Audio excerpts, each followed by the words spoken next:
mengenai lampiran dan sebagainya di GCR sudah ada untuk peta level 5. Pertama di sini Excelnya itu kita bahas mengenai luas kantor.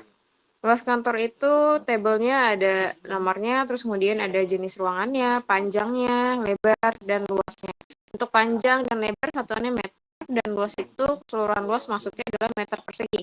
Untuk ruangannya itu kalian sesuaikan sesuai dengan struktur organisasi kalian, seperti itu, dan yang ada di peta level 4 kalian. Oke, nah untuk panjang dan lebarnya, kalian tahu ukuran ruang direktur, sekretaris, dan lain-lain itu dari mana? Kalian cek di jurnal arsitektur atau e-book arsitektur, biasanya mereka ada ya. Arsitektur itu ada mereka ruangannya untuk ukuran berapa, 4x5 atau berapa, itu kalian sesuaikan saja dari sana. Terus kemudian kalian input ke sini, nanti itu dijadiin lampiran ya. Terus untuk luasnya itu adalah totalnya. Ya, oke, totalnya dari panjangnya dikali dengan lebar ruangannya. Nanti didapatkan luas totalnya untuk ruang direktur ya. Oke. Kemudian nanti semuanya kalian buat sampai dengan toilet. Kenapa kalian buat sampai toilet? Jadi untuk ruang-ruang yang tidak kalian buat nih, itu kalian improve aja sendiri. Maksudnya nggak mungkin kan di suatu perusahaan tidak ada toilet, tidak ada kantin, atau tidak ada ruang-ruang lainnya. Kayak gitu. Karena kan di struktur atau di peta 4 kan hanya ruang-ruangan tertentu saja ya. Tidak detail sampai ke toilet ada, parkiran dan sebagainya macam itu tidak ada. Jadi kalian sesuaikan saja sesuai dengan referensi kalian juga untuk ukurannya. Kemudian kalian total, kalian sum. Next, Kak. Kita masuk ke luas penunjang lainnya. Nah, ini yang ada di peta level 4. Kalau tadi sebelumnya dari struktur organisasi, sekarang dari peta level 4-nya. Sama peta F2. Lantai produksi ya ada di peta F2. Tapi kemarin kalian sudah input ke peta level 4, jadi ambil dari peta level 4 aja. Sama untuk panjang lebarnya itu kalian ambil aja dari modul peta level 4. Oke. Kecuali kayak instalasi listrik ya, itu kalian cari referensinya dari jurnal atau e-book ya, yang jurusan arsitektur. Itu kalian cari aja. Terus kemudian rumus luas totalnya, keseluruhannya itu tinggal dikali panjangnya dikali dengan lebar dan totalnya. Total itu tinggal disam aja keseluruhan luas lantai untuk ukuran meter persegi. Oke, sampai sini. Kita lanjut ke lampiran, silakan Kak Pucuk. Tanya Kak, maaf. Kak, itu tadi kan instalasi listrik maksudnya ruang panel listrik. Iya. Ya mungkin kan di perusahaan tidak ada ruang panelnya. Iya. Ya, nanti kalian improve aja sendiri, kalian analisa sendiri. Kira-kira perusahaan kalian butuh ruangan apa aja dan ruangan penunjang lainnya apa aja kayak gitu. Oke. Next, Kak Kuncoro silakan menjelaskan lampiran.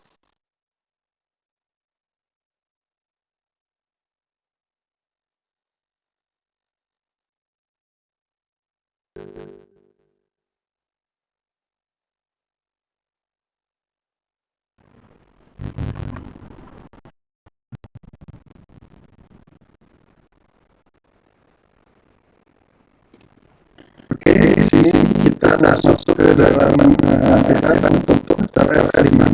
Nah, pada tabel 5 ini terdapat 6 lampiran yang kita bahas sebagai 7 itu lampiran referensi.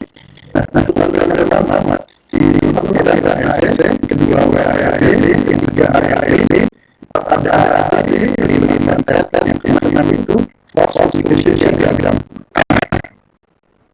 Oke. Pertama di sini ada lampiran ASN. Kalau kalian pasti kalian sudah pernah belajar ya di semester lalu, di semester pertama dengan materi fasilitas. Nah, kalian pernah belajar ASN di sini kita refresh lagi ya. Biar ingat lagi. Nah, di sini untuk penggunaan ASC kalian harus tahu dulu nih ruangan-ruangannya. Jadi di perusahaan kalian itu ada ruangan apa saja. Jadi kalian masukkan mulai dari ruang pertama hingga ruang yang terakhir. Di sini tercatat ada 29 ruangan ya. Nah, untuk ruangan ini kalian sesuaikan juga dengan Excel pengolah data tadi ya. Dan tadi itu disesuaikan lagi. Nah, di sini baru kalian buat nih, dibuat derajat kedekatannya, alasan dan kode kedekatannya. Nah, di sini contoh untuk kedekatan antara ruang direktur bagian sekretaris itu kodenya apa dan alasannya apa. Nah, untuk kode dan alasannya itu bisa kalian lihat nih di kolom keterangan.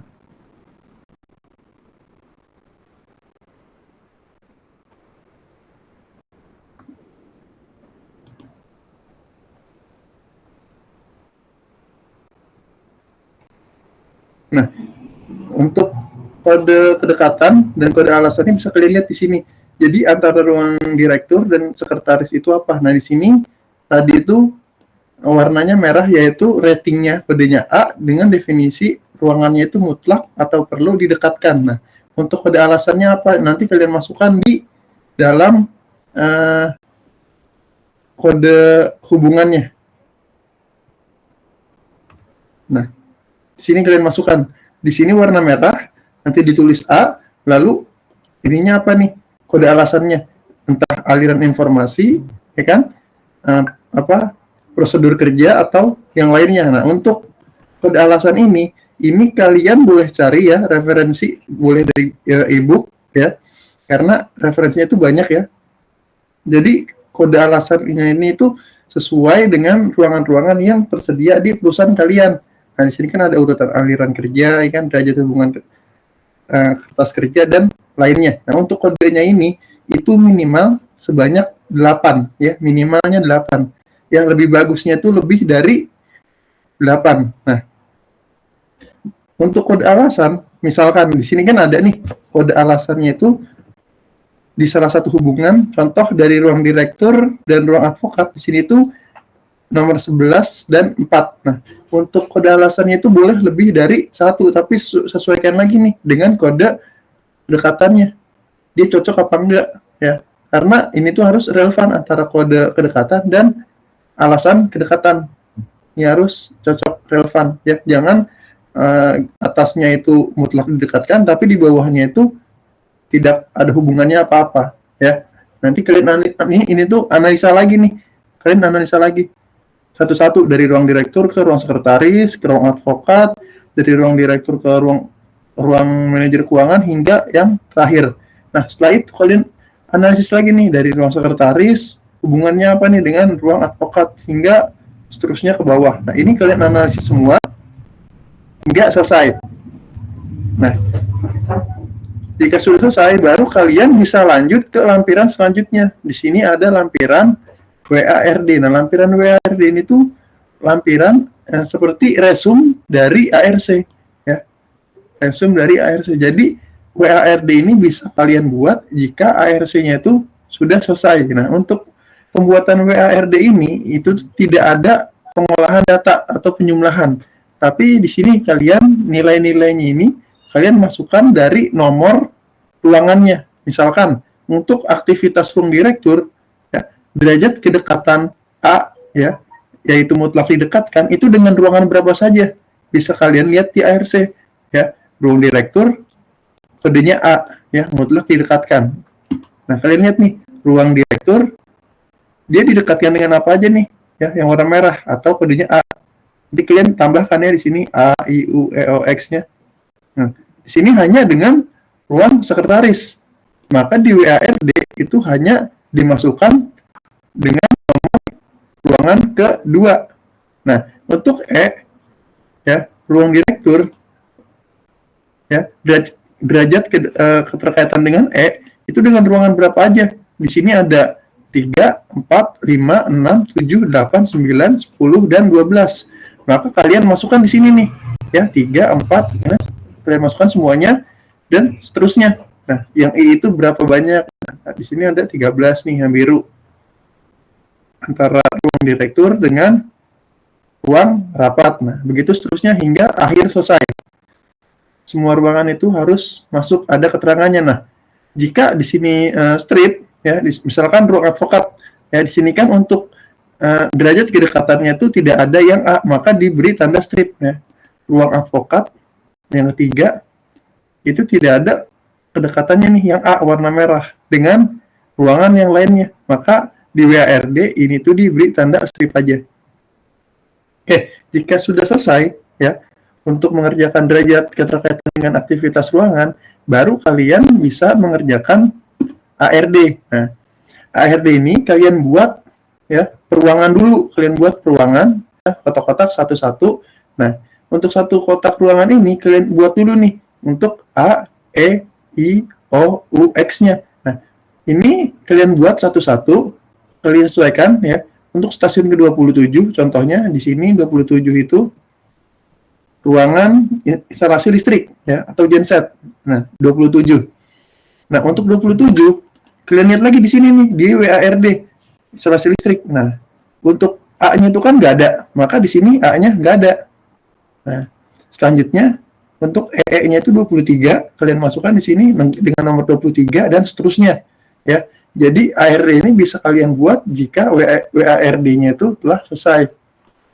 Ya. Nah, jika sudah kalian buat dari ruangan pertama hingga ruangan terakhir, setiap kotaknya baru kalian susun.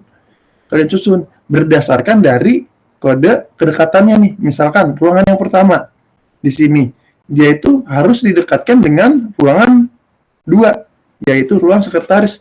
Maka penempatannya ruang ruang 1 itu didekatkan dengan yang kedua. Nah, yang keduanya itu bisa di kanan, bisa di kiri, atas, atau bawah. Nah, ini kalian analisis lagi nih. Nah, ruang kedua itu perlu didekatkan dengan ruang 1. Nah, seperti itu, maka 1 dan 2 itu didekatkan. Nah, jika ruang 2 ini didekatkan dengan ruang 3, maka ruang 3 harus di sebelah ruang 2. Seperti itu. Jadi, kalian baca lagi nih not-notnya. Ya. A, E, I, O, U, X-nya. Ya, kalian bacakan lagi. Nah, untuk X-nya nih kan tidak wajib didekatkan atau tidak perlu didekatkan. Ya, maka untuk ruangan-ruangan tersebut dialihkan di lokasi yang lain. Ya, untuk penempatannya ini kalian analisis sendiri ya, berdasarkan kode kedekatannya. Nah, jika sudah selesai ya, ini contohnya untuk ruangan ruangan kantor. Gedung kantor, baru kalian bisa lanjut ke lampiran AAD. Nah, di lampiran AAD, di sini yang sebelumnya di ARD itu masih berbentuk nomor. Nah, di ruang AAD ini kalian buat ya sudah dengan nama ruangannya.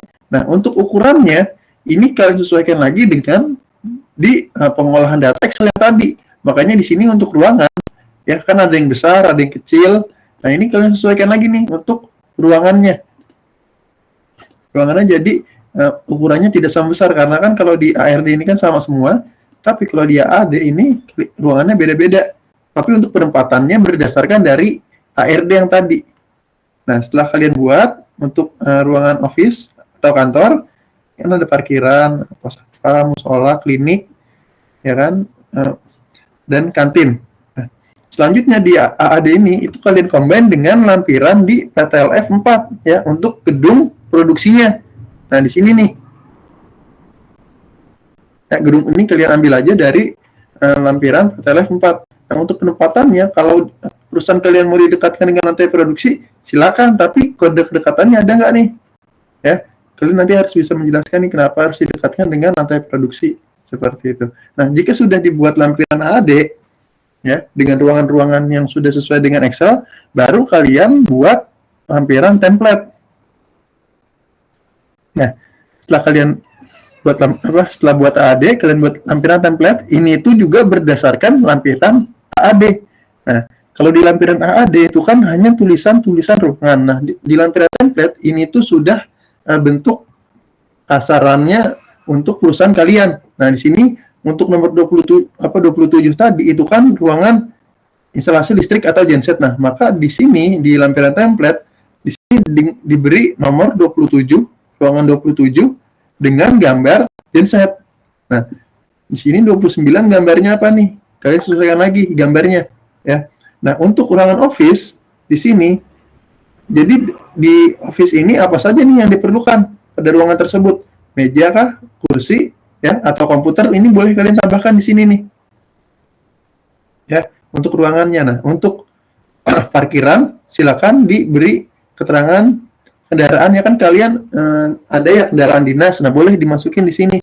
Ya, klinik, di sini ada ambulan. Jika perusahaan kalian memang memiliki ambulan.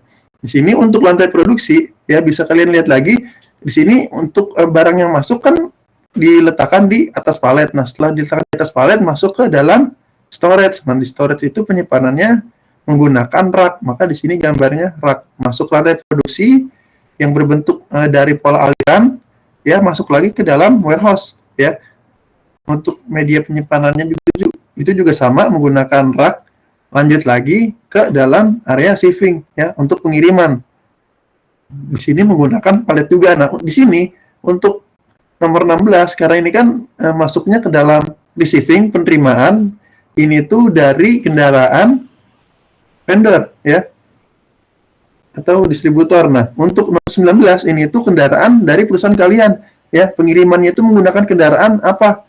Jadi kalian sesuaikan lagi nih kendaraannya. Nah, untuk template ini karena gambaran kasar dari perusahaan kalian dan sebagai acuan juga pembuatan market, maka di sini juga diberi keterangan yang jelas ya. Di sini diberi keterangan untuk jalanannya ya, untuk jalanannya.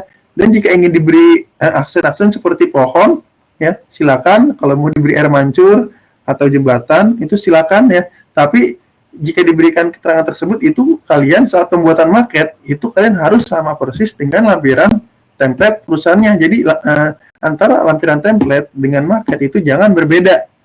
Ya, jadi harus sesuai. Jadi dalam perusahaan kalian itu ada pohon-pohonnya itu nggak apa-apa. Nah, untuk lampiran template ini dibuat di kertas A1 ya dengan skala yang tidak ditentukan. Jadi untuk skalanya itu kalian bebas, tapi masuk ke dalam kertas A1. Jadi kalian buat dulu ya gambarannya dengan satuan meter, baru kalian buat ke dalam kertas A1. Jadi di sini contohnya itu skalanya 1:100 diperkecil 100.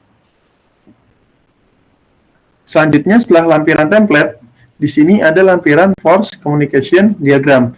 Jadi bagaimana sih hubungan komunikasi antar bagian atau departemen. Nah, di sini contohnya ya. Jadi dari direktur hubungan komunikasinya dengan bagian-bagian lain itu seperti apa? Di sini bisa kalian lihat keterangannya. Ada yang 5 garis, keterangannya itu mutlak, ya. Ada 4 garis, 2 garis, hingga yang terkecil itu ada 1 garis. Nah, semakin banyak garisnya, maka komunikasi antar departemen itu semakin sering, ya, semakin sering dan semakin serius, semakin intens. Nah, makanya di sini rata-rata untuk komunikasi itu ruangannya didekatkan. Nah, untuk departemennya ini kalian sesuaikan lagi dengan struktur organisasi di perusahaan kalian. Jadi di perusahaan kalian itu ada apa aja nih ya, bagian-bagiannya, departemen-departemennya. Makanya di sini ada yang dari yang paling atas dari direktur hingga yang terbawah ya, mulai dari sopir, cleaning service, security, resepsionis ya kan, ada staff dan sebagainya. Ini tuh disesuaikan lagi dengan perusahaan kalian. Nah, ini berdasarkan struktur yang perusahaan PTLF. Nah, dan untuk bentuk force communication diagram, ini itu tidak harus seperti ini. Untuk bentuknya bisa kalian cari sendiri ya, referensi. Ada yang bentuknya ke samping, ke atas, ke kiri, tidak harus melingkar seperti ini. Tapi harus jelas untuk komunikasinya tuh keterangannya seperti apa ya. Apakah dia sangat perlu untuk komunikasi atau biasa aja komunikasinya. Ya, bisa seminggu sekali atau sehari sekali, ini tergantung nih. Ya, di sini menggambarkan nih komunikasi antar departemen atau bagiannya. Oke, untuk PTLF 5 cukup sekian. Mungkin dari teman-teman ada yang mau ditanyakan dulu terkait pengolahan data atau lampirannya. Ada PTLF 5, silakan. Kayak izin bertanya dong Kak yang lampiran ARC. Oke, lampiran ARC. Iya. Oke, ya Mas, ada apa? Itu contoh ya Kak, ini kan di poin 2 ruang sekretaris nih. Itu kan ada di bagannya dia itu kan 4 dan poin 11. 4.11. Yang kuning. Nah, ya itu Kak. Nah, itu ini nih. Poin, ya, betul. Itu 4.11-nya itu yang pengaruh ke ruang direktur apa ke ruang avokat ya? Jadi Masnya udah paham belum nih cara baca diagram ARC ini? Itu Kak, bacanya belum, membuat angkanya juga belum Kak. Nah, jadi untuk ARC ini cara bacanya, di sini saya coret-coret aja. Di sini kan ada ruang direktur. Nah, ruang Iya. direktur kedekatannya dengan ruang sekretaris itu seperti apa? Jadi membuat sudut siku seperti ini, Mas. Nah, di sini kedekatannya warna merah yang A. Nah, terus ditulis alasan kedekatannya apa. Nah, selanjutnya dari ruang direktur dengan ruang advokat itu kedekatannya apa? Nah, di sini kedekatannya yang kuning, yang I. Nah, maka di sini kode alasannya apa nih? Kenapa dia warnanya kuning, ya? Atau kenapa kode kedekatannya itu A atau I? Nah, seperti itu. Begitu seterusnya nih dengan ruang keempat. Makanya kenapa di sini ditulis 1 yaitu ruang direktur, 2 yaitu dengan ruang sekretaris, di sini 4 dengan ruang manajer keuangan. Ya, karena untuk memudahkan kalian dalam membacanya. Ya, makanya di sini tulis 1, 2, 3, 4 hingga terakhir. Ya, jadi cara bacanya seperti itu. Baik, Kak. Ya, seperti ini. Nah, untuk ruang sekretaris juga sama. Dari ruang sekretaris, kalian tarik. Nah, contohnya seperti ini. Nah, kayak gitu bacanya ya. Jadi ditarik. Jadi bukan ruang sekretaris, dia bacanya menyamping begini nih, menyamping begini. Kan, bukan horizontal. Ya, tapi mencari titik temu seperti ini. Nah, itu cara membaca ARC. Oke, paham Mas? Ada yang tanyain lagi? Sampai Oke. sini. Satu lagi Kak, yang tadi yang layout itu apa ya? Template layout yang masih numerik sebelum ini, yang masih nomor aja. Nah ya, Kak, ini sebenarnya kalau dari volume bangunannya, luas bangunannya itu ngikutin yang kan nggak ada ya? Apakah bebas atau gimana Kak? Untuk ARD ini kan masih sama semua setiap ruangannya. Karena di sini Iya. masih ada keterangan-keterangannya nih, ya A, E, I, O, X-nya masih ada. Jadi Iya. di sini itu masih sama semua ukurannya. Tapi untuk di ARD di sini udah menyesuaikan. Karena di sini udah nggak ada kodenya lagi. Karena di sini udah ketahuan nih, oh ternyata 12 dengan 8 itu didekatkan loh. Jadi di sini dengan ruang koordinator lapangan dan ruang manajemen produksi itu keterangannya udah tahu nih, dia didekatkan. Kenapa? Udah paham nggak maksudnya? Paham Kak. Jadi yang ini kan baru yang keterangan-keterangan dan notasinya tuh. Nah selanjutnya itu dimensi ruangannya itu mengikuti yang tadi di pengolahan data rata-rata. Iya betul. Oke. Nah tapi pertanyaan saya, kalau misalkan arah pintu masuk terus kayak kode jalan selasar itu perlu ditambahkan nggak Kak? Maksudnya biar nggak terlalu buta aja sih. Di mana? Tadi apa ya? Pintu masuk, arah masuknya si ini bangunan resepsionis. Nah nanti kan di sini kalian baru penempatannya aja nih, penempatan ruangan. Nah kalian analisis lagi untuk pembuatan pintunya nih. Misalkan di sini nanti ditambahkan pintu atau pintunya nanti ada di sebelah sini. Nah, ini tuh sebenarnya tidak ada ketentuan, tapi kalian harus bisa memberikan alasan kenapa diletakkan pintunya itu di sebelah situ. Oke. Ya, kalian harus bisa ngeliat juga dari aspek K3-nya nih, kalau ada kejadian kejadian di perusahaan itu evakuasinya mudah. Nah, makanya itu pintu-pintunya harus dipikirin juga. Oke, jadi di sini kalian banyak analisisnya. Oke, baik Kak, noted Kak. Paham Kak. Oke, dari yang lain?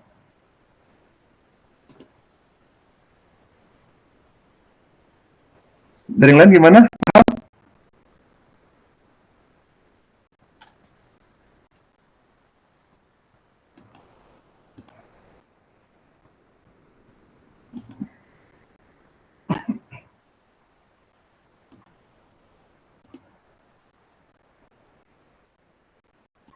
Apa ini?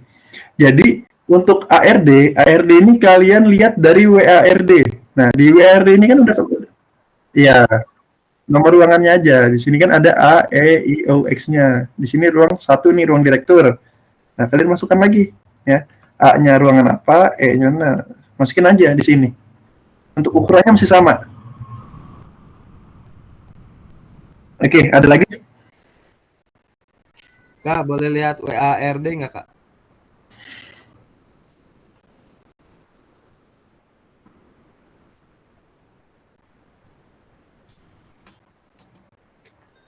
Udah, Kak. Makasih. Oke. Jangan di-share ya. Siap, Kak. Oke, jika tidak ada yang tanya lagi, kita lanjut aja ya untuk mempersingkat waktu ke modul selanjutnya, modul PTLF 6. Nanti kalau ada yang ingin bertanya sambil jalan aja.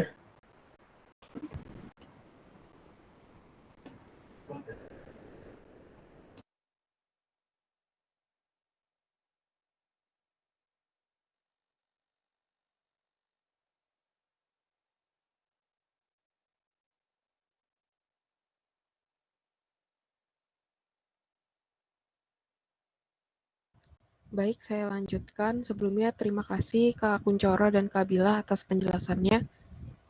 Jadi pada bab 4 pengolahan data dan analisis modul 6 dengan judul manajemen proyek. Di sini kalian membangun dan merancang pabrik yang akan kalian dirikan mulai dari nol. Jadi dari masih lahan kosong, belum ada bangunan apapun. Oke, yang pertama di sini ada poin A, tabel uraian aktivitas dan durasi. Yang pertama di sini ada kolom nomor dan aktivitas. Untuk aktivitas ini disesuaikan dengan kebutuhan dan kebijakan perusahaan kalian. Misalnya perusahaan kalian itu fasilitas penunjang kantor atau produksinya itu ada banyak. Misalkan kayak tadi ada air mancur, atau ada klinik, ada pantry. Itu aktivitasnya kalian uraikan secara detail dan berurutan. Untuk aktivitasnya juga itu harus logis ya, jadi nggak asal. Nah, untuk banyaknya aktivitas ini tidak ada ketentuannya, maksimum atau minimumnya berapa, itu bebas. Untuk contohnya di sini aktivitas pertama dimulai dari pengukuran awal, karena kan ini dari lahan masih kosong ya, jadi harus diukur dulu, diberi tanda untuk luas masing-masing areanya. Kemudian di sini aktivitas terakhirnya itu ada pembersihan. Karena kan setelah pembangunan pasti ada sisa-sisa, misalkan cat yang tumpah atau debu-debu. Nah, untuk aktivitas di sini di master modul hanya contoh. Berikutnya di sini ada kolom kode. Jadi kode untuk aktivitas pertama itu dimulai dari huruf A, begitu seterusnya sampai aktivitas yang terakhir sampai Z. Kalau aktivitas kalian itu dalam membangun pabrik ada banyak banget, lebih dari Z, itu berarti setelah Z mulai dari AA, AB, dan seterusnya. Setelah itu di sini ada kode sebelum dan durasi dengan satuan minggu. Oke, kita mulai contohnya di aktivitas pertama, pengukuran awal, kodenya itu A, kode sebelumnya itu tidak ada, kita kasih tanda strip, karena dia aktivitas pertama, jadi nggak ada aktivitas sebelumnya. Kemudian untuk durasi pengukuran awal di sini 2 minggu. Untuk waktu durasinya itu kalian analisis sendiri juga, kira-kira berapa lama aktivitas untuk, durasi untuk tiap aktivitasnya. Berikutnya contoh yang kedua di sini penggalian tanah untuk septic tank, kodenya itu B dan kode sebelumnya A. Untuk durasinya itu 3 minggu. Di sini kenapa aktivitas kedua kode sebelumnya itu A? Karena aktivitas kedua ini baru bisa dilakukan setelah aktivitas pertama itu selesai. Berikutnya contoh ketiga, aktivitas ketiga renovasi saluran limbah, kodenya itu C dan kode sebelumnya itu A. Kenapa di aktivitas ketiga ini kode sebelumnya itu bukan B?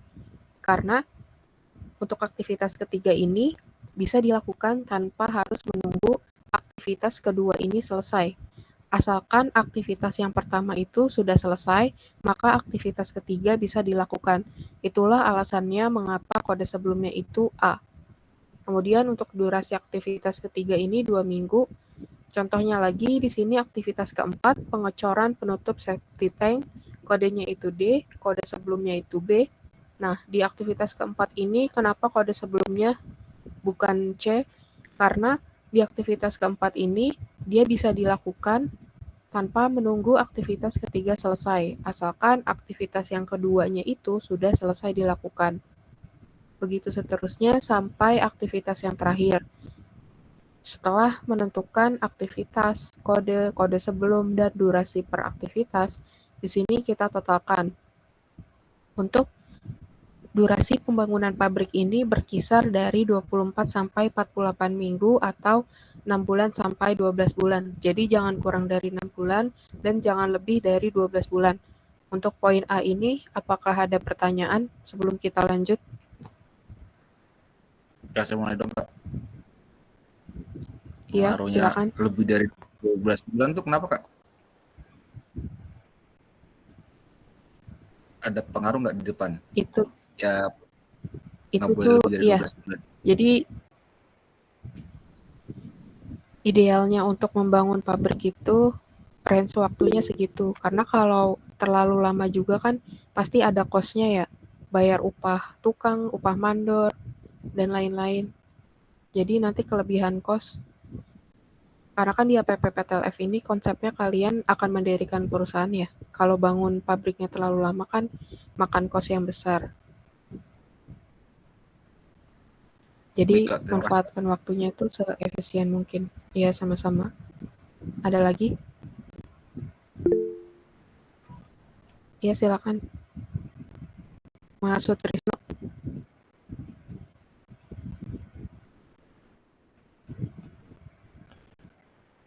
Maksimal 12 bulan atau 48 minggu.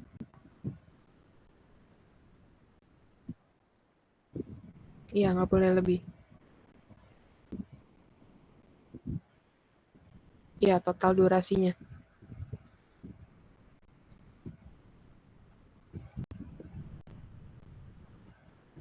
Iya Kak, untuk kode sebelum itu kan syarat pekerjaan yang harus selesai sebelum kegiatan berikutnya. Berarti bisa mungkin lebih dari satu ya.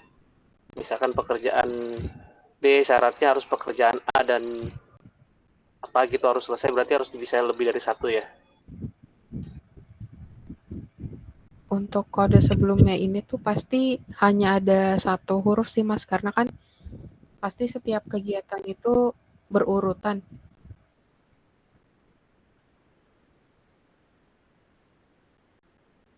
Oke Kak.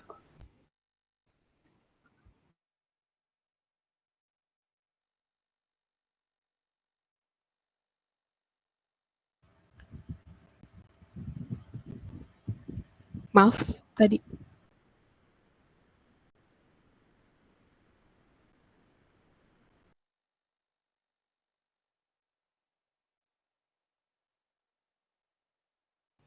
Oke, Kak ada Feli, lagi? Kak Feli, saya izin bertanya dong.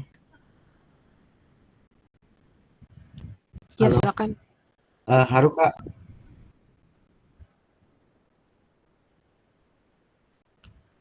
Jadi si aktivitas ketiga ini dia bisa dilakukan sesudah aktivitas A selesai. Jadi tanpa menunggu aktivitas kedua selesai, yang penting aktivitas pertama itu udah selesai, dia bisa. Jadi kegiatan 2 sama 3 ini bisa dilakukan berbarengan asalkan kegiatan pertama selesai. Iya. Ya, kegiatan kedua sama 3 bisa dilakukan bersamaan. Kak Feli, izin bertanya dong. Iya, silakan. Ini aku mau nanya apa untuk aktivitas itu di antara 1 sampai 20 itu kita bisa ngereferensi dari mana ya? Kan ini cuma 1 sampai 4 terus sisanya 18 20 gitu, Kak. Itu Makasih, Kak. kalian analisis sendiri urutan dalam membangun pabrik itu apa aja. Analisis sendiri. Kita kan nggak pernah bikin pabrik. Apa Ya, ada jadi referensi harus jurnal gitu nggak berurutan. sih, Kak?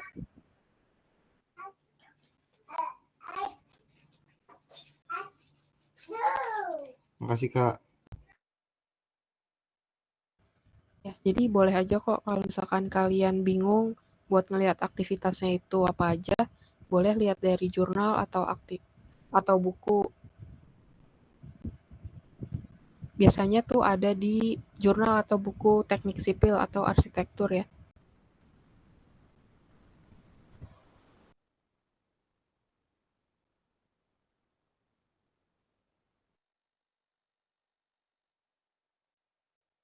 Oke, kita lanjut ke poin B.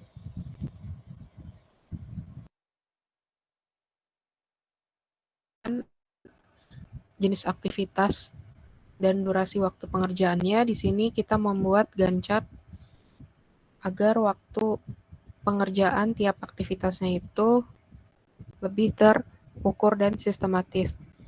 Yang pertama di sini ada kolom nomor dan aktivitas. Ini didapatkan dari poin sebelumnya. Jadi harus sinkron aktivitas di poin B dengan di poin A.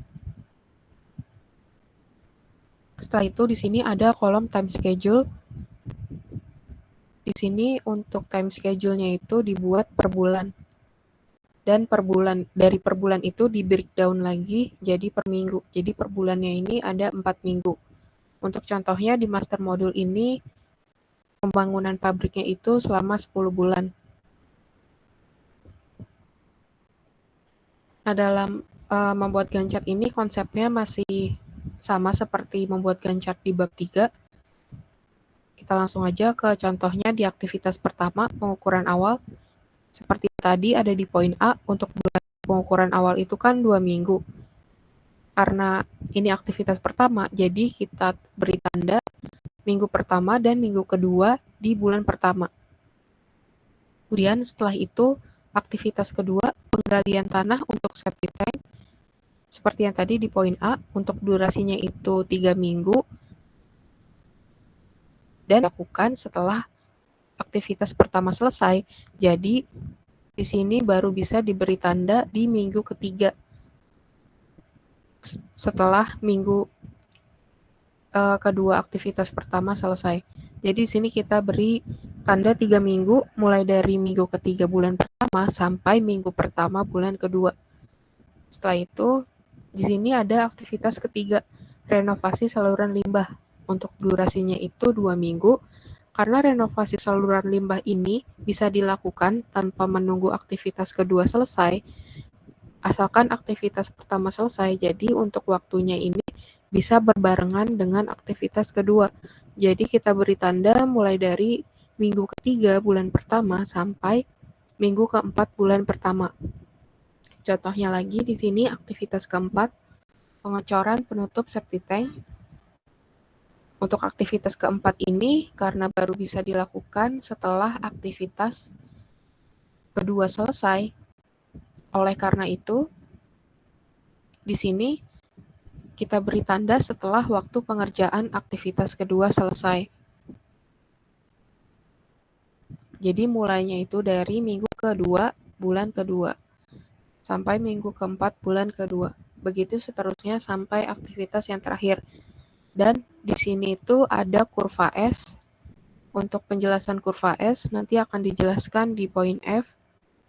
Ini untuk total waktu penyelesaiannya sama seperti poin A tadi, berkisar 6 sampai 12 bulan. Untuk contohnya di master module ini 40 minggu atau 10 bulan. Sebelum lanjut ke poin C, apakah ada pertanyaan? Kak, saya Kak, maaf Kak. Iya, silakan. Komunikasi mati Kak. Kak, ini kurva S ini kan pasti udah ngambilnya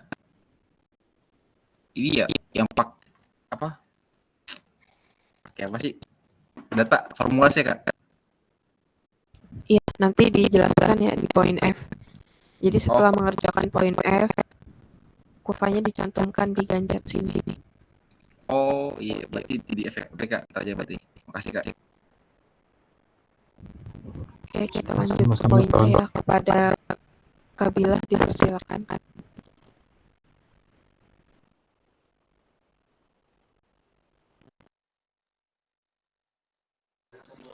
Oke, di sini saya akan menjelaskan mengenai upah. Sebelumnya terima kasih Kak Sally. Untuk upah pekerja ini, kalian sesuaikan dengan kebijakan perusahaan masing-masing ya, sesuai dengan aktivitas yang dikerjakan nantinya. Terus ini juga bergantung pada wilayah perusahaan kalian. Misalnya perusahaan kalian itu manufakturnya dibangun di Jogja, berarti upahnya itu sesuai harga yang ada di Jogja itu. Oke, kita masuk ke tabelnya, itu ada jenis kerjaan. Jenis kerjaan ini dilihat dari mana. Kalian back to aktivitasnya apa saja. Kalian sesuai untuk aktivitas tersebut. Kira-kira pekerjaannya itu di sama tukangnya tukang apa aja tuh. Kayak misalnya buat ngukur tanah. Berarti dia kan tukangnya tukang ngukur dong, atau bisa disebut jurur. Terus gali tanah dan sebagainya. Tinggal kalian sesuai kerja. Terus, kenapa di sini ada mandor? Dalam suatu proyek, tidak mungkin tidak ada pengawas, benar-benar gak? Pasti ada yang namanya pengawas. Makanya di sini ada mandor. Oke, kita masuk ke satuan apa satuan per hari. Karena di sini kita punya orang dan upah harinya itu hari-hari kerjanya hari-hari ya. Jadi di sini orang udah hari-harinya dia bekerja. Dan harga upah yang sudah saya jelaskan di awal itu diambil sesuai dengan berat pekerjaan yang mereka kerjakan, bebannya pekerjaan mereka, dan biayanya itu dilihat sesuai dengan wilayah perusahaan yang akan dibangun. Oke, harga upahnya berapa? Terus upah per minggu itu harga upah dikali dengan jumlah hari kerja dalam satu minggu. Hari kerja dalam satu minggu ini perlu dinotis ya. Ini bukan hari atau jam kerja efektif perusahaan kalian beroperasi atau berproduksi. Bukan. Jadi misalnya dalam proyek itu pengerjaan proyek dalam satu minggu hanya 4 hari. Berarti dikalinya 4 hari dalam satu minggu kerjanya proyek itu. Berlangsungnya proyek itu per minggunya 4 hari. Saya misalnya proyeknya jalan terus nih seminggu gitu. Oh ya udah, berarti dia dikali dengan 1 minggu. Oke, kayak gitu. Tinggal disesuaikan kebijakan perusahaan kalian itu seperti apa untuk pelaksanaan proyek ini. Satu minggunya kerjanya berapa hari. Oke. Jelas ya? Mau nanya dong Kak, udah boleh nanya belum? Iya. Untuk harga upah nih, misalkan kita kan tempatku ini Surabaya nih Kak, upahnya misalnya dia 150.000, kita harus mencantumkan source-nya nggak sih Kak? Iya, itu kan ada ya di GCR, nanti dicek itu ada buat dijadikan lampiran, di screenshot. Oke. Cari dari mana, misal di jurnal ada, silakan ambil dari jurnal, di ebook ada, silakan dari ebook. Kalau misalnya adanya di web resmi, silakan ambil dari web resmi, seperti itu. Oke, bisa lanjut ya? Kak, makasih Kak. Oke, kita masuk, yuk sama-sama. Kita masuk ke poin D, yaitu rincian peralatan dan bahan. Untuk aktivitasnya masih sama, kita cocokkan dengan poin A, ya. Ya, itu. Poin A. Kenapa dia,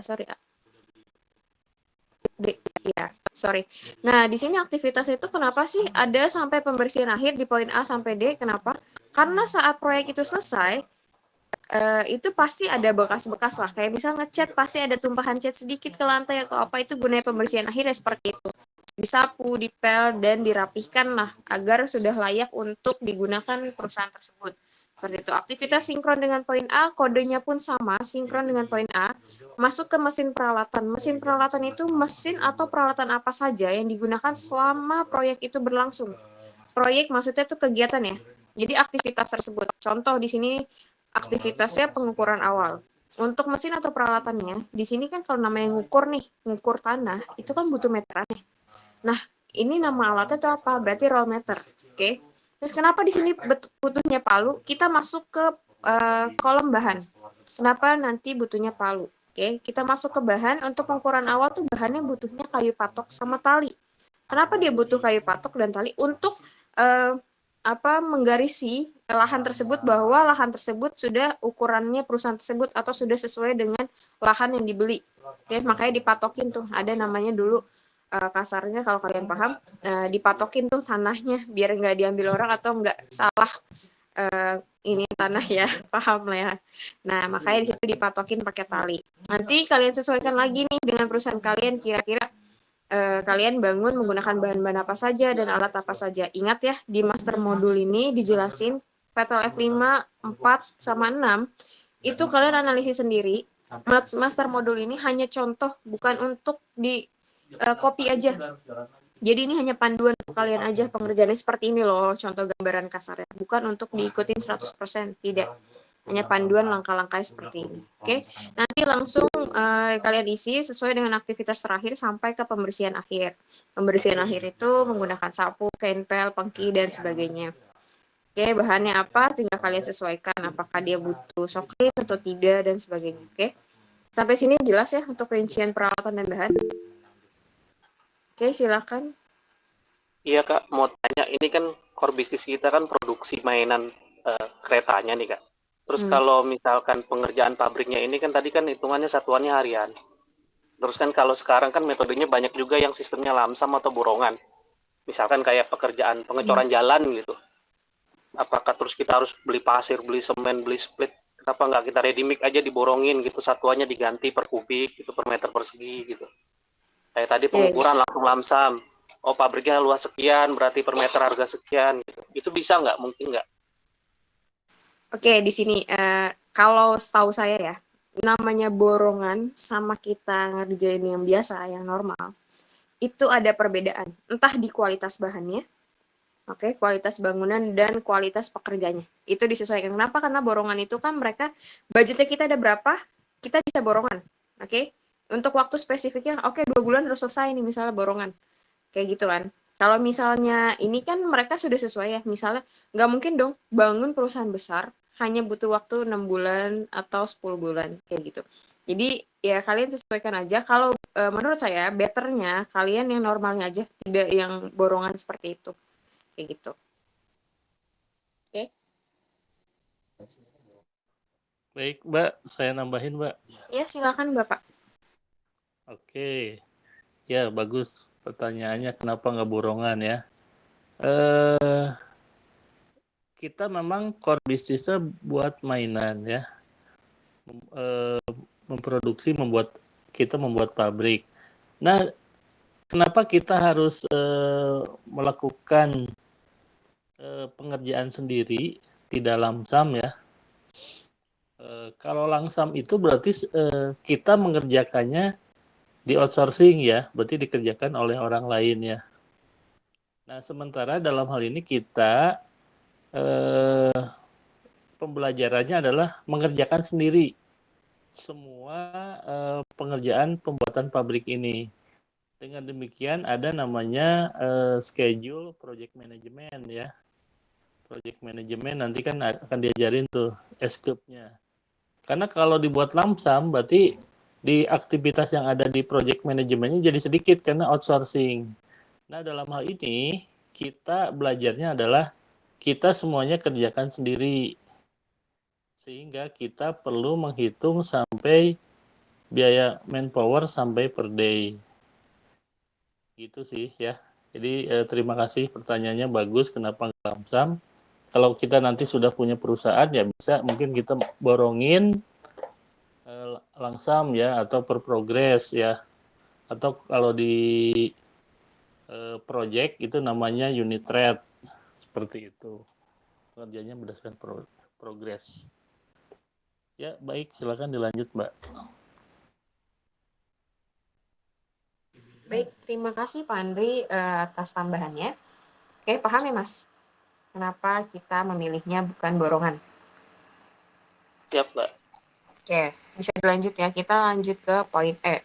Oke, di sini ada biaya aktivitas. Untuk tabel aktivitas masih sama seperti poin A dan sebagainya sampai poin D. Untuk mandor, tukang, tabel mandor dan tukang, di sini jumlahnya itu kalian analisis sesuai kebijakan kalian saja, perusahaan kalian. Kira-kira pengukuran awal butuh berapa mandor nih? Terus kemudian untuk tukangnya yang ngukur tanahnya itu butuh berapa orang? Oke, itu tinggal kalian sesuaikan saja dengan kebijakan kalian dan analisis kalian. Kemudian masuk ke harga upah, itu kalian ambil dari poin D yang tadi sudah kalian input ya, sudah kalian cari dari poin C. Oke, sudah kalian cari berdasarkan referensi yang sesuai.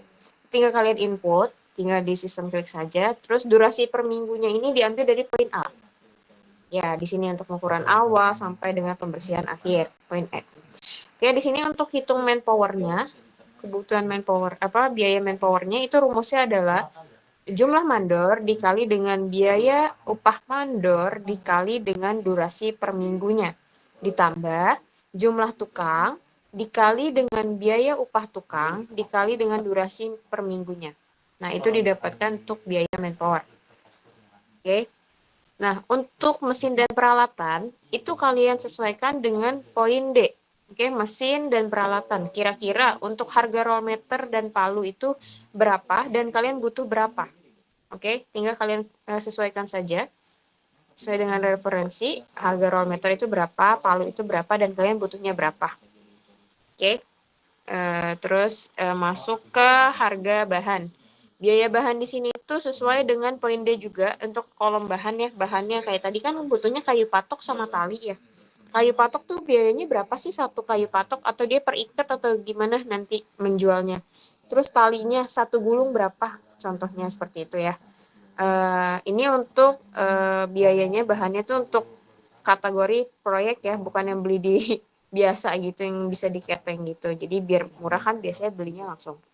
Terus untuk totalnya, kalian sum dari manpower sampai dengan bahan. Disam. Oke. Jangan lupa dikerjakan sampai aktivitas terakhir, poin 20, yaitu pembersihan akhir. Tergantung kalian ya aktivitasnya nanti. Terus kalian total nih. Total dari durasi per minggunya. Semua ditotal, disam.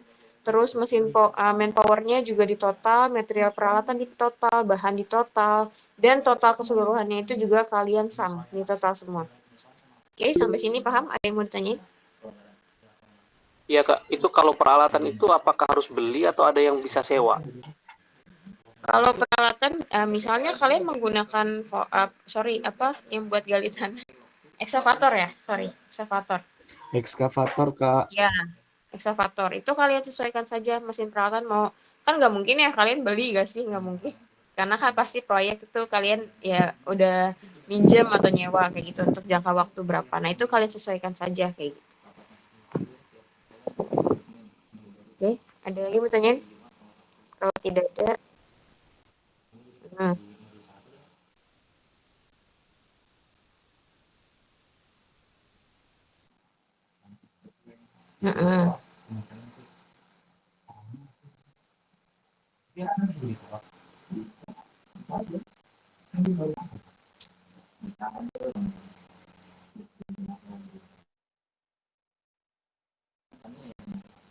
enggak, ini kan per aktivitas, kerjainnya per aktivitas.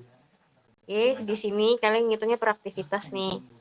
Walaupun orangnya itu aja, tapi kan per aktivitas itu tetap dia aja gitu, orang yang butuhnya satu gitu loh.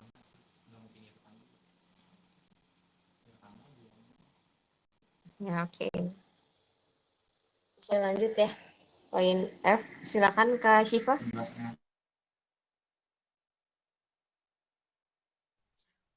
Oke, lanjut ya ke poin F, yaitu kurva S dari perhitungan. Seperti yang sudah dijelaskan sebelumnya oleh Kak Feli di bagian gancar, di mana kalian harus memasukkan kurva S-nya. Nah, cara perhitungannya itu ada 4 ya, ada pembobotan dari durasi, yang kedua dari manpower, yang ketiga ada mesin atau peralatan, yang keempat atau yang terakhir adalah bahan. Kita ke yang pertama, yaitu dari durasinya. Ini mengikuti poin yang A sebelumnya ya. Jadi ada aktivitas, kode, dan durasi penyelesaiannya berapa waktunya. Contoh di sini ada pengukuran awal dengan kodenya A, durasi penyelesaiannya 2 minggu. Nah, cara pembobotannya itu adalah durasi aktivitasnya dibagi dengan total durasi penyelesaian keseluruhan aktivitas dikalikan dengan 100. Kemudian didapatkan pembobotannya. Untuk kumulatifnya sendiri adalah penjumlahan dari pembobotan aktivitas tersebut ditambah kumulatif aktivitas sebelumnya. Nah, pada aktivitas pertama itu kan tidak ada aktivitas sebelumnya ya, makanya nilai kumulatif sama dengan nilai pembobotannya. Nah, nomor 2 itu adalah penjumlahan dari kumulatif yang pertama ditambah dengan pembobotan yang kedua. Begitu seterusnya sampai kegiatan aktivitas paling akhir. Kemudian dari pembobotan persentasenya itu dibuat kurva S-nya. Jadi seluruh kurvanya didapatkannya dari pembobotannya ya. Kemudian lanjut ada perhitungan dengan manpower-nya. Nah, di sini ada nomor, aktivitas, kode sama seperti tadi, cuman bedanya di sini sebelumnya kan ada durasi, yang ini ada manpower. Nah, di masing-masing aktivitas ini biaya manpower-nya berapa, kemudian di total. Nah, kita buat pembobotannya masih sama seperti tadi, rumusnya adalah manpower pada aktivitas tersebut dibagi dengan total manpower aktivitasnya dikalikan dengan 100. Kemudian untuk kumulatifnya masih sama juga, yaitu adalah jumlah pembobotan ditambah dengan kumulatif sebelumnya. Khusus untuk yang pertama selalu sama dengan pembobotannya. Kemudian dari pembobotannya kita lanjut membuat kurva S-nya. Selanjutnya ada perhitungan dengan mesin atau peralatan. Nah, di sini juga sama mengikuti perhitungan yang sebelumnya sudah Kabila jelaskan ya. Ini ada nomor, aktivitas, kode, bedanya di sini pakainya mesin atau peralatannya.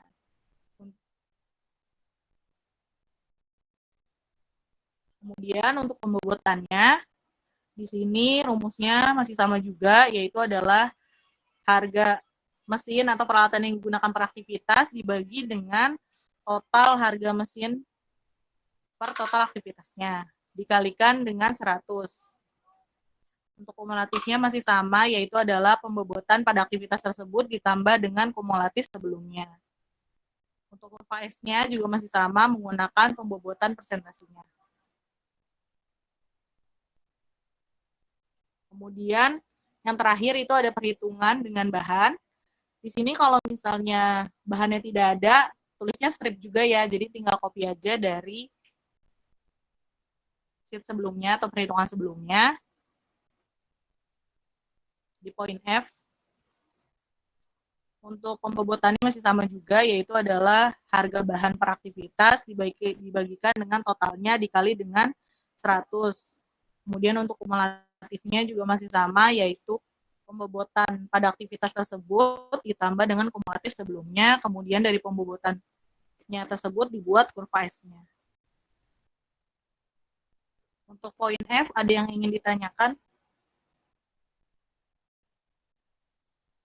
Kemudian ketika sudah membuat keseluruhan tabel F, kurvanya nanti tinggal di-copy ke Gantt chart-nya ya. Oke, kamu mau lanjut dong, Kak?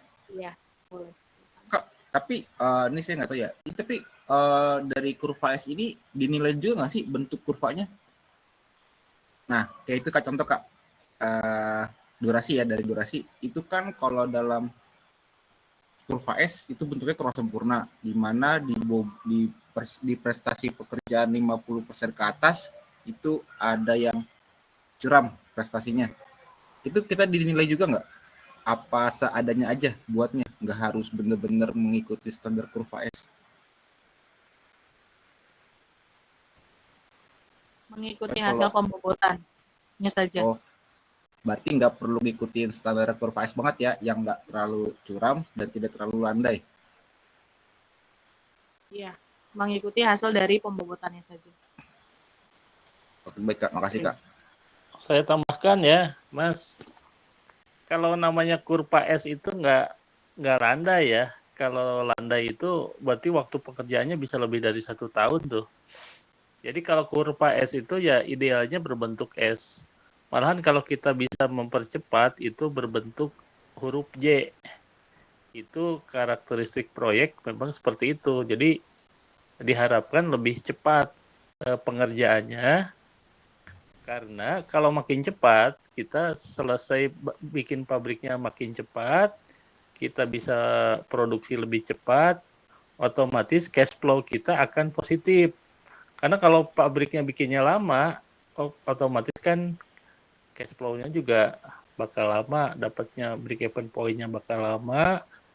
Kemudian ini ya, nanti pemilik modal kalau kelamaan dapat duitnya, mereka juga enggan ya, karena ada nanti payback periodnya bakal lama.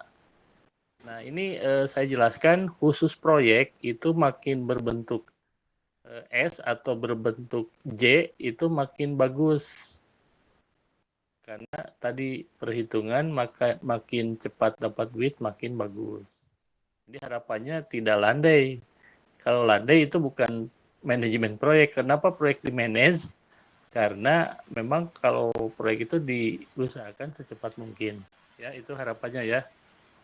Jarang manajemen proyek itu landai. Kalau jadi project manager itu nggak kepake itu sama konsultannya atau sama yang punya pabrik. Ya Mas ya.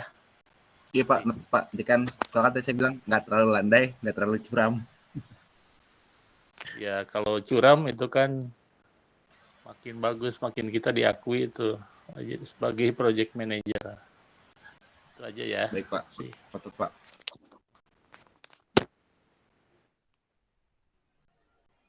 Terima kasih Pak Andri atas penjelasannya. Ada yang ingin ditanyakan lagi untuk poin F? Kak, mohon izin, maaf bertanya Kak. Kalau untuk membuat kurva S itu ada syarat-syarat tertentu apa kayak bikin grafik biasa Kak?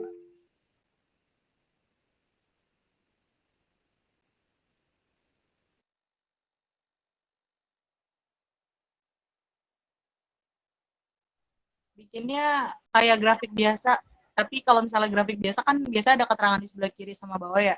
Kalau ini Iya, nggak Kak. usah, jadi itunya aja, titik dari pembobotannya aja. Oh, itu tuh kayaknya ada pilihannya gitu ya kayak di Excel-nya ya? Iya betul, ada type-nya. Nanti tinggal itu. Iya Kak, soalnya baru lihat kurva kayak gini. Nanti ada bagian-bagian yang dihapusnya nanti di type chart-nya nanti dicari aja pilihannya. Terima kasih ya Kak Felida.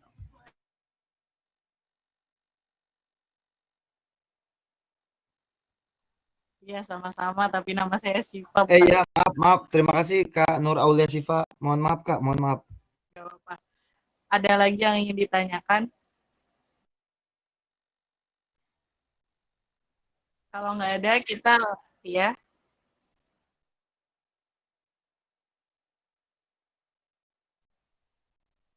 Selanjutnya kita G atau analisa network diagram. Network diagram ini ada dua, yaitu AON dan AOA.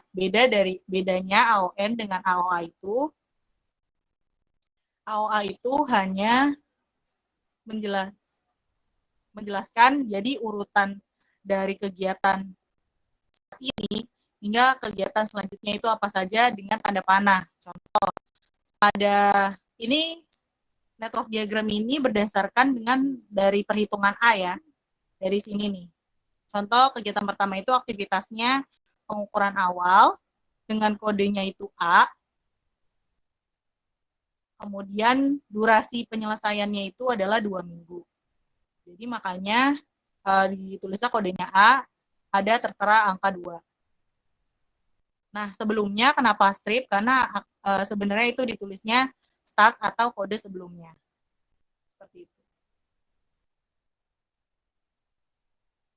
Selanjutnya, pada kode A, sudah dijelaskan oleh Kak Feli bahwa setelah kegiatan A, kegiatan B, dan C bisa dilakukan bersamaan.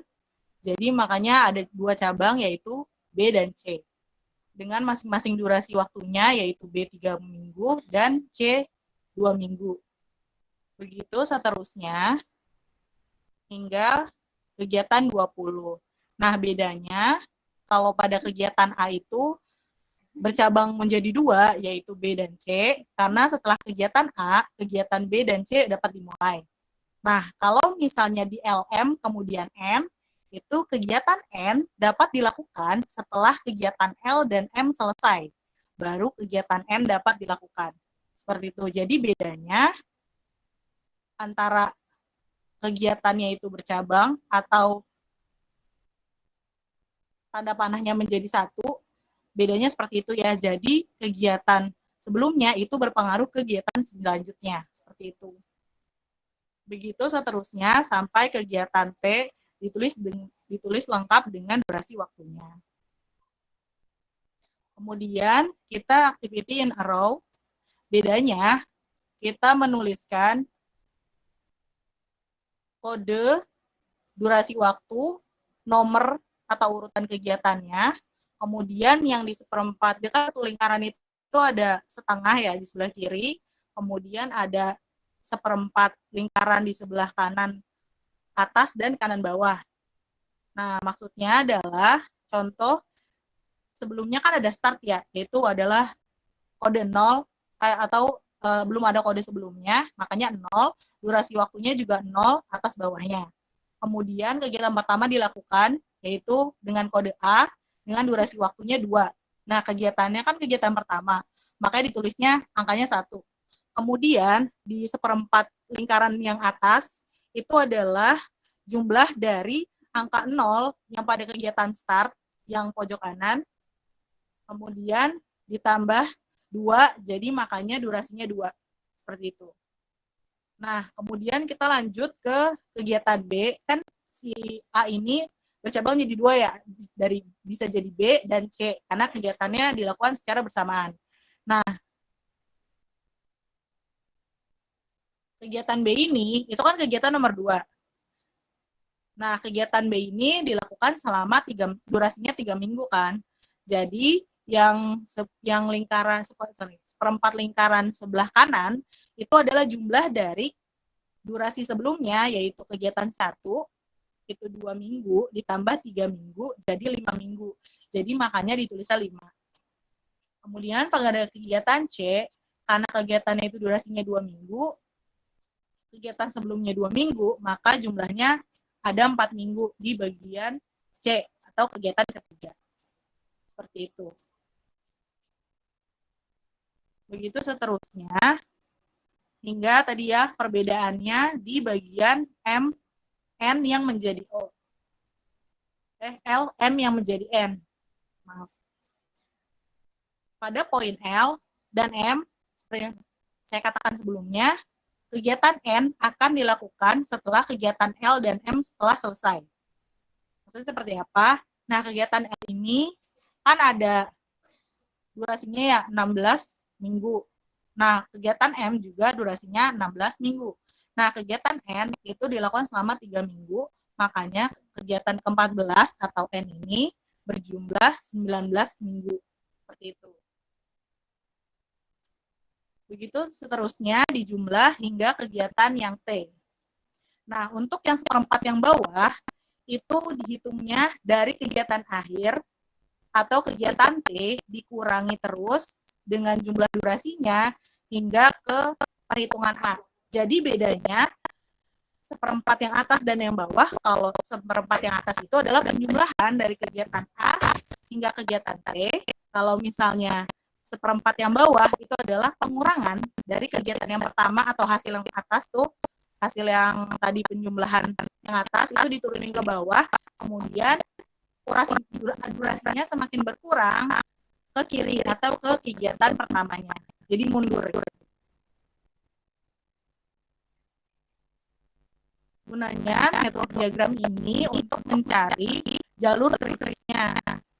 Nah, nanti perusahaan kalian menganalisis jalur kritisnya dari proyek ini itu seperti apa. Untuk penjelasan poin ini atau metode diagram ada yang ditanyakan?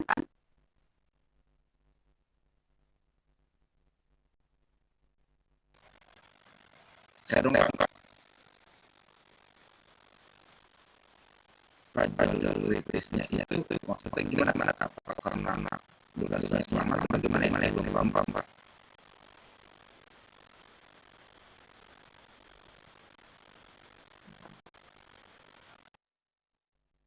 Halo? Pak.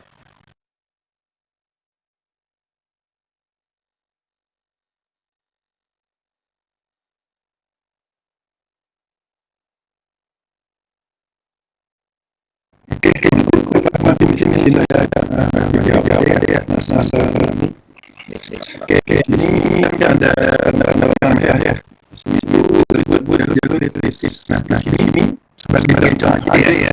Di sini sebagai contoh, jadi dalam salah satu proyek dalam pembuatan perusahaan dan dari proses awal hingga akhir ini kan ada perjalanan ya Mas.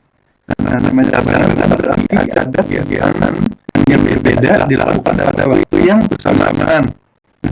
Dalam pekerjaan yang berbeda itu dilakukan dalam waktu yang bersamaan, ada nggak sih dalam cadangan itu yang menghasilkan waktu atau durasi pekerjaan yang paling lama? Nah, di sini contohnya untuk cadangan yang atas dan yang bawah ini tuh kan dilakukan secara di waktu yang bersamaan, tapi melakukan pekerjaan yang berbeda. Nah, di sini kita analisis nih pada percabangan yang atas itu kalian jumlah totalnya berapa, dari percabangan yang bawah itu kalian jumlah totalnya berapa, ya. Lalu kalian analisis penjumlahan yang atas dan yang bawah itu lebih besar mana. Kalau lebih besar yang bawah, maka kegiatan bawah itu merupakan jalur kritis. Disebut kritis karena menghasilkan waktu yang lebih lama, durasi yang lebih lama. Nah, setelah diketahui jalur kritis, baru kalian analisis nih berdasarkan jalur kritis. Jadi bagaimana nih cara mengatasi masalah di durasi yang lebih lama ini di percabangan yang bawah yang lebih lama. Baik, Kak. Paham nggak, Mas? Paham, Kak. Paham? Baik, Oke. iya, baik. Terima kasih, Kak. Oke, mungkin dari Pak Andri masalah jalur kritis yang lebih paham, silakan Pak Andri. Monggo. Ya, jalur kritis itu ya sebetulnya aktivitas yang tidak boleh terlambat. Kalau terlambat berarti mengakibatkan secara keseluruhan proyek akan terlambat. Itu ya. Jadi maaf, bisa di ini pertanyaannya tadi, Mas Kuncoro? Ini Pak, jalur kritis aja sih, maksudnya sebagai apakah durasinya kelamaan atau terlalu cepat atau bagaimana, Pak? Maksud dari jalur kritis itu apa, Pak? Yang ditanyakan tadi intinya. Oh, itu ya baik. Soalnya maaf Mas Antoni, suaranya putus-putus. Maaf, saya juga sinyalnya jelek. Jadi jalur kritis itu atau critical path ya, itu adalah jalur yang tidak boleh terlambat. Kalau terlambat akan mengakibatkan proyek keseluruhan terlambat ya. Contohnya misalkan jalur kritis itu pembuatan pondasi misalkan. Karena pembuatan pondasi misalkan itu pasti berpengaruh kepada seluruh aktivitas. Kalau terlambat, total juga terlambat gitu ya. Kalau jalur kritis itu bisa dipercepat, ya lebih bagus. Memang harapannya seperti itu. Jadi kita percepat dengan menggabungkan beberapa aktivitas, bisa sambil paralel dan sebagainya, itu lebih baik. Itu Mas Kuncoro, Mas Antoni. Baik, Pak. Terima kasih, Pak. Bayang, Oke. Pak. Baik, Pak. Terima kasih atas tambahannya. Oke, dari yang lain masih ada pertanyaan terkait network diagram?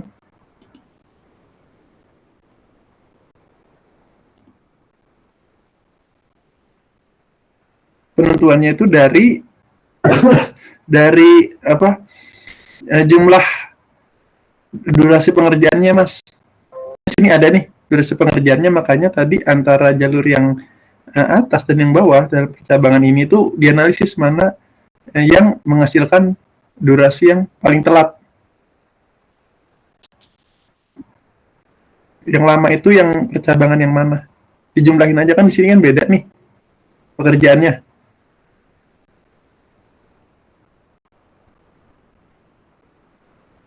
Jadi nanti dari poin A kalian buat dulu, baru di poin G nanti ini bakal akan terlihat nih jalur kritisnya tuh yang mana. Jadi kalian jumlah dulu nih yang bawah perpecahannya, percabangan. Yang atas yang bawah. Baru diketahuilah yang menghasilkan waktu yang terlama. Waktu yang terlambat dalam pekerjaannya. Untuk dilakukan analisis lebih lanjut di sini.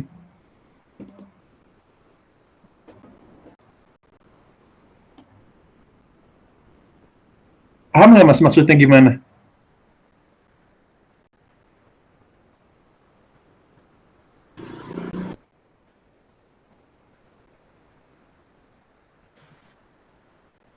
Kasih warna merah itu tanda.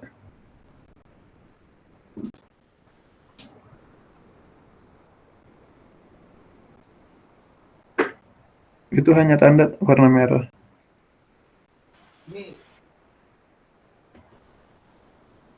Oke, gimana? Biar kita bisa lanjut. Lanjut aja.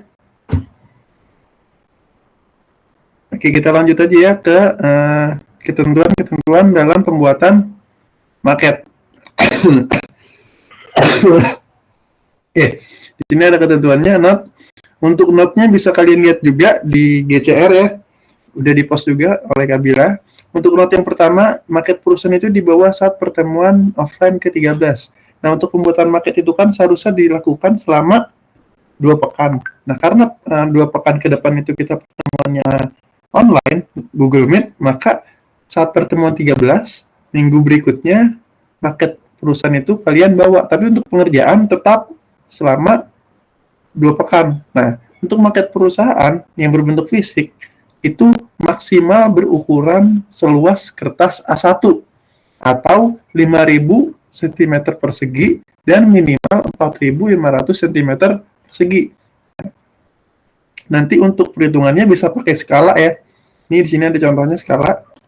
Nah, di sini yang poin ketiga, market perusahaan dilengkapi dengan keterangan penggunaannya dan identitas tiap kelompoknya. Mungkin kalau dari teman-teman di sini pernah ke lab gedung atau ke gedung 4 ya, banyak ya di Unindra itu market. Nah, di situ ada keterangan bangunan dan identitas dari pembuat. Nah, keterangan bangunan itu jadi pada market perusahaan kalian itu diberi tanda pada bangunan nomor 1 itu mengidentifikasikan bahwa itu tuh ruangan untuk apa, diperuntukkan untuk apa. Nah, entah itu ruang manajer kah, ruang rapat, dan sebagainya. Jadi diberi tanda seperti legenda pada peta. Nah, yang keempat, untuk market perusahaan kalian, itu usahakan marketnya itu memiliki atap yang bisa dibuka tutup. Jika tidak semuanya bisa dilakukan seperti itu, ya minimal untuk gedung kantor atau office dan lantai produksinya. Ya, jadi untuk lantai produksi dan office itu wajib untuk atap itu bisa dibuka. Ya, kalau untuk bangunan yang lain seperti masjid, musola bisa dibuka itu nggak apa-apa, lebih bagus. Jadi untuk market ini bukan hanya mirip dari eksteriornya aja, tapi dari interiornya pun sama, harus mirip dari lampiran template yang tadi di PTLF 5. Makanya saat atap dari market kalian dibuka, itu kalian ada sekat-sekat ruangannya ya, berdasarkan dari lampiran template tadi. Makanya kenapa lampiran template tadi itu ukurannya harus sama dan dan harus ada referensinya, karena biar ketahuan nih, oh ternyata ruang direktur tuh di sini luasnya segini. Nah, itu ketahuan.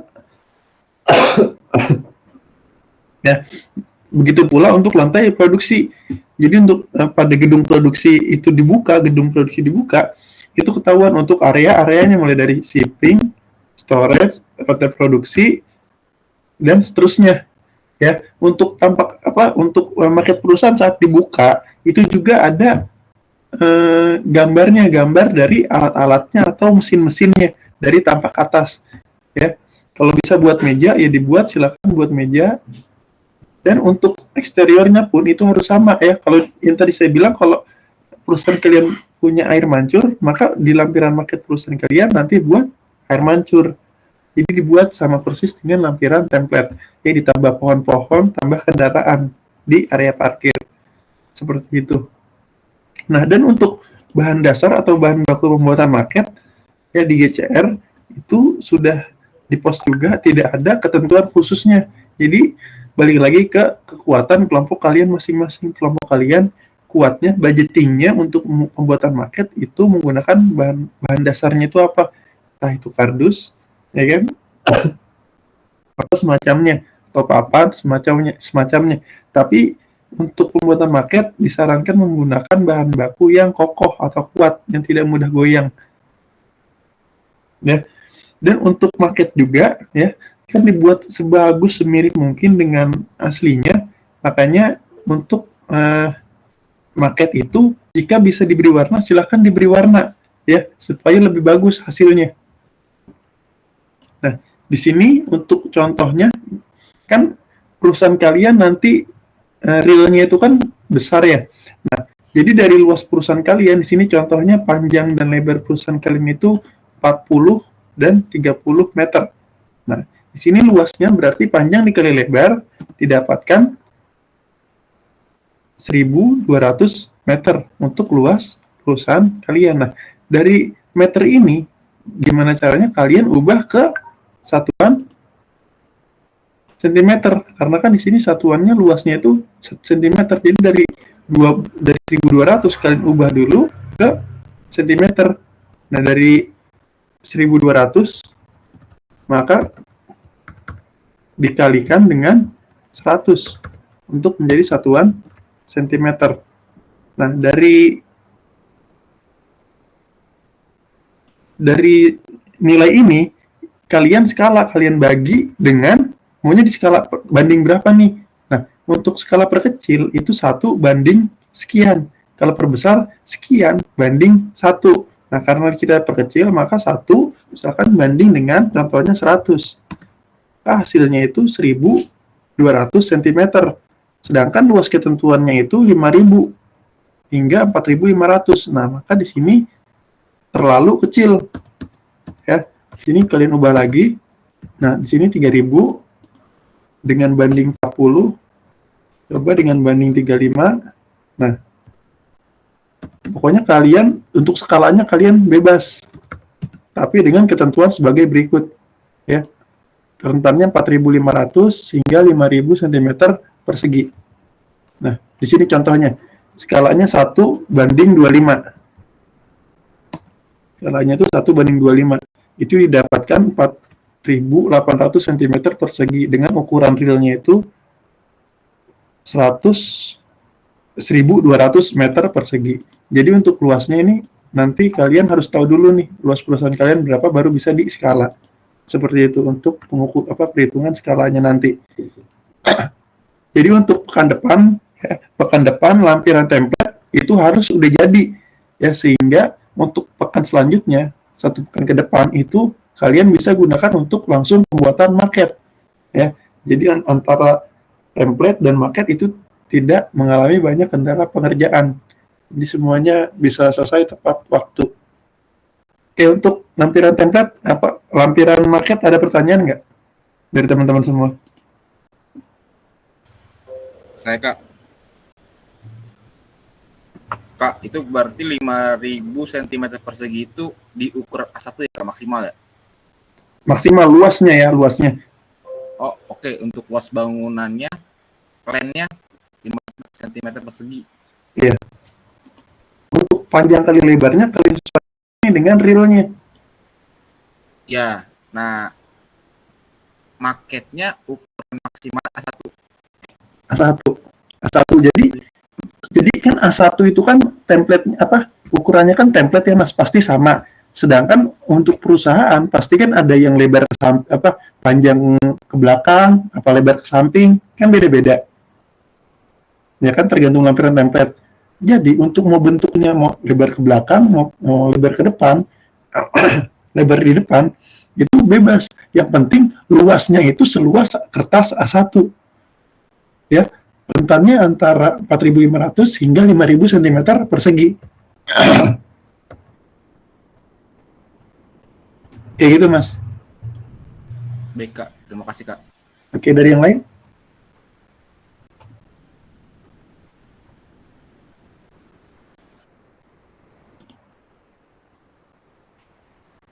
Oke, mungkin saya kembalikan lagi ya ke Kabila. Silakan Kabila. Oke, terima kasih Kak Kuncoro. Oke, sekian nih dari pemaparan materi pada praktikum PTL F5 dan 6 hari ini. Oh ya, untuk PTL F5, minggu depan itu sudah ada layoutnya ya, layout yang PTL F5 itu.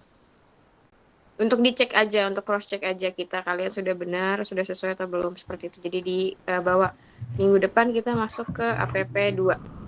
Oke, modul terakhirnya. Oke, jadi modul PTLF 3 PTLF 6-nya itu di pertemuan 13 nanti maketnya dikumpulkan sesuai dengan agenda yang sudah saya infokan ya. Oke, cukup sekian. Mau nanya dulu dong. Apa Mas, ini udah lewat jamnya loh. Dan Ini aku mau nanya. Oh, mungkin aku kayaknya kurang ini kali ya. Untuk ini kan PTLF 4 itu PTLF itu kan A B C D E F G. Yang PTLF 5 itu dari A sampai apa? A aja untuk Excel-nya ya, A aja. Oh. Nanti tanyanya Japri aja, kita udah lewat dari jam praktikum kita soalnya. Oke? Ya kakak, makasih kakak.